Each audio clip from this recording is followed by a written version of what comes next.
বিষয়টি আমি বলবো, আমিও শুনেছি বিভিন্ন মুঠোফোনের দৌলতে আমার নলেজেও এসছে। আমি যেটুকু বলবো সেটুকু হচ্ছে 2/11/2022 আমি ত্রিপুরা প্রদেশ কংগ্রেস লিগ্যাল ডিপার্টমেন্টের সদস্যপদ গ্রহণ করি। তৎকালীন সময়ে ওই লিগ্যাল ডিপার্টমেন্টের কনভেনার ছিলেন আমাদের আইনজীবী হরেকৃষ্ণ ভৌমিক মহাশয়। আমি সদস্যপদ গ্রহণের কিছুদিনের মধ্যেই জানতে পারি, ওনার মুখেই আমি জানতে পেরেছি উনি আর ত্রিপুরা প্রদেশ কংগ্রেস বা লিগ্যাল ডিপার্টমেন্ট এগুলো কোনো কিছুতে নেই। উনি সমস্ত পদ থেকে অব্যাহতি নিয়েছেন এবং উনি আমাকে নিজেও বলেছেন যে আমি এআইসিসিকেও জানিয়েছি লিখিতভাবে, ত্রিপুরা প্রদেশ কংগ্রেসকেও জানিয়েছি, আমি আর কোনো কংগ্রেস কমিটিতে নেই। ওই 2/11/2022 পরে আমি যতটুকু জানি ত্রিপুরা লিগ্যাল অ্যান্ড হিউম্যান ডিপার্টমেন্টে ত্রিপুরা প্রদেশ কংগ্রেস কমিটি আর কোনো কনভেনার অ্যাপয়েন্টমেন্ট করেননি এবং কোনো পূর্ণাঙ্গ কমিটিও আজ পর্যন্ত গঠন হয়নি।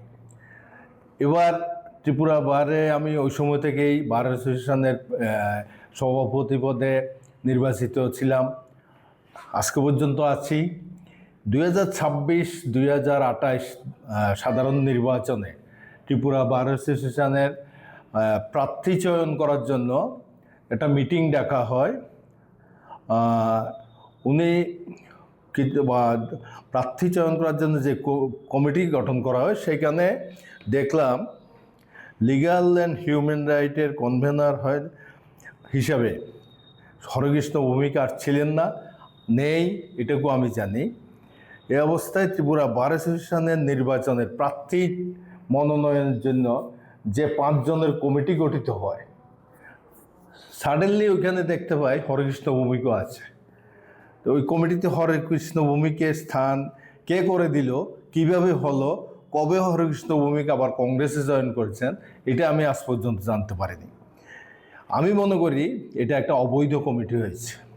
এই অবৈধ কমিটি প্রার্থী মনোনয়নকে আমি মনে করি দলের আদর্শ বিরোধী কাজ এবং এই অবৈধ কাজের প্রতিবাদে আমি 2026-2028 ত্রিপুরা বারের সাধারণ নির্বাচনে সভাপতি পদে প্রতিদ্বন্দ্বিতা করছি এবং আমি জাতীয় কংগ্রেসের মতাদর্শের বিশ্বাসে ত্রিপুরা বারের প্রতিটি সদস্যদের কাছে ভোট প্রার্থনা করছি।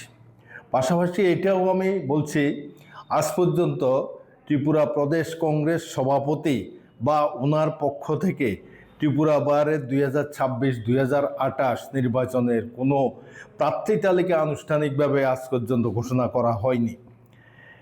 কারণ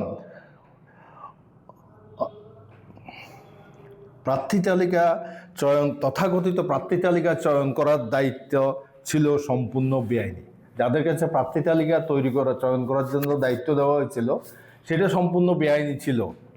পরিশেষে আমি আপনাদের কাছে শুধু একটা কথা বলবো, আপনাদের যদি কারো কাছে জানা থাকে আমাকে বলবেন যে 2026-2028 সালে ত্রিপুরা বারের সাধারণ নির্বাচনে আজ পর্যন্ত প্রদেশ কংগ্রেস ত্রিপুরা কমিটি কোনো প্রার্থী তালিকা ঘোষণা করেছে কি, কে কোন পদে আছে, কবে কখন এই প্রার্থী তালিকা ঘোষণা করেছে, সেটা একটু আপনাদের কাছ থেকে আমরা জানতে চাইছি। সাধারণ ভোটাররা জানতে চাইছে, কংগ্রেস কর্মীরা জানতে চাইছে।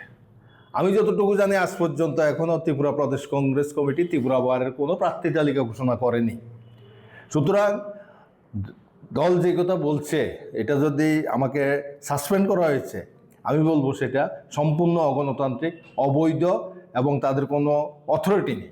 क्या आपके पास पुराना गोल्ड ज्वेलरी है जो अब आप पहनते नहीं? तो अब समय है उसे नई पहचान देने का। स्वर्ण कमल ज्वेलर्स में लीजिए ओल्ड गोल्ड एक्सचेंज का फायदा। अपना पुराना सोना लाइए और बदलिए उसे नए हॉलमार्क्ड गोल्ड या डायमंड ज्वेलरी में। 100% transparent purity testing, current market rate के हिसाब से बेस्ट वैल्यूएशन और पूरा भरोसा। आज ही विजिट कीजिए स्वर्ण कमल ज्वेलर्स। पुराना सोना, नई खुशियाँ।